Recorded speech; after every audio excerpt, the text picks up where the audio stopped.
And to think that it was all started by a mouse. Today, Disney owns ABC, ESPN, Pixar, Marvel or Marvel, Lucasfilms of Star Wars fame. They own cruise ships, ABC. I mean, the list goes on and on. It's really incredible to think about. I mean, they own 42,000 acres of land in Central Florida. 42,000 acres. You know, if you live in the suburbs, your house might sit on maybe a half an acre. 42,000 acres, that's like 8 miles long, 8 miles wide of theme park. So, yeah, again, incredible. These are some of my collectibles. This is my Disney Vacation Club membership card. I'll put a link down below with some additional information about DVC. Next, I have a wine stopper, even though I don't drink maybe 3 or 4 times a year. I had to pick up a wine stopper here. I thought it was nice, made in China. And every year I pick up a Christmas ornament. I go to Disney World around Christmas time, so try to bring back and fill the Christmas tree up. And yes, I certainly wear my ears when I'm at Disney World, and I wear them with pride. And I don't care who sees me or who laughs. And we celebrate a birthday for a family member every year. So Disney gives us a one of these pins and a few gifts here and there. So that's pretty cool. The coolest thing about going to Disney as a DVC member is I'm always told, "Welcome home" when I get there.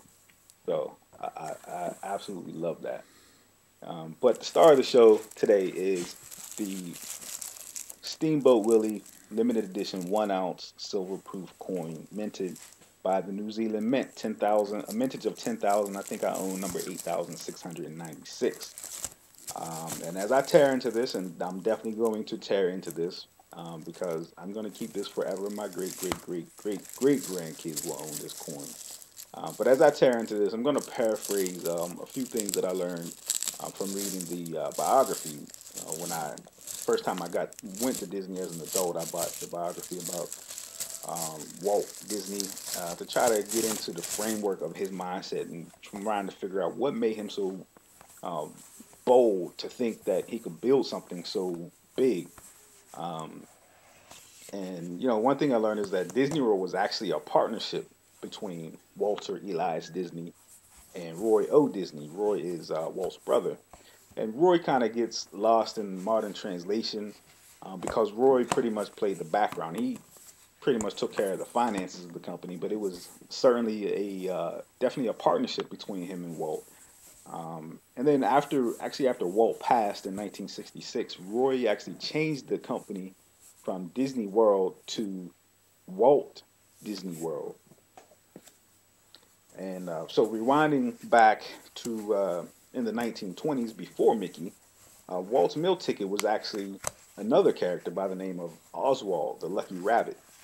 And Walt actually lost the rights to Oswald to his distribution company, which was Universal, and hence the bitter. I really did tear this COA up, but hence the bitter rivalry between Universal Studios and the Walt Disney Company, all over Oswald. Actually, Disney reacquired the rights to Oswald in 2006, I believe it was, by trading the services of the Al Michaels, the Monday Night Football presenter. So they gave Universal, CM, I think it's NBC Universal. They gave Universal Al Michaels and received the rights to Oswald, the Lucky Rabbit. And I'm going to get a gold proof coin, a free gold proof coin for this discrepancy here.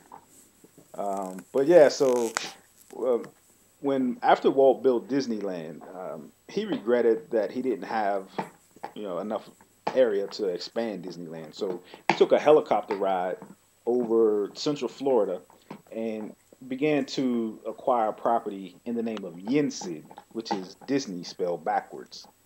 And he did that because he didn't want people to know that it was him acquiring the property because folks would snap up adjacent lands and jack up the price and maybe try to sell it back to him. So he did it kind of incognito, undercover. And one of Walt's babies before he passed was Epcot, which is the experimental prototype community of tomorrow.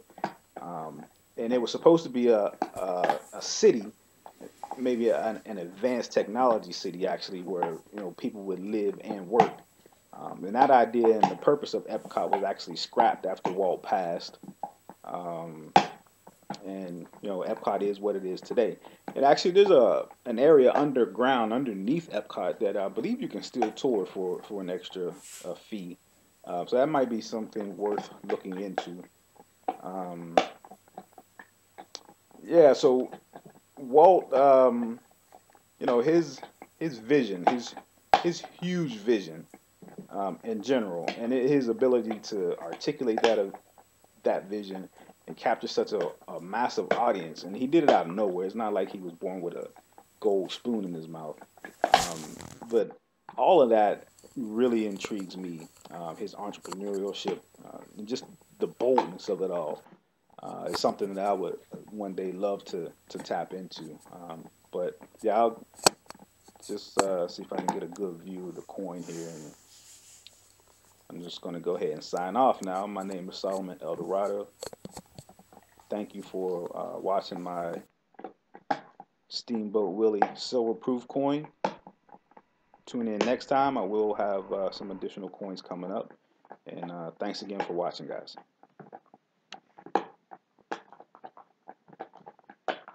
That's my dog in the background chewing on his bone, by the way.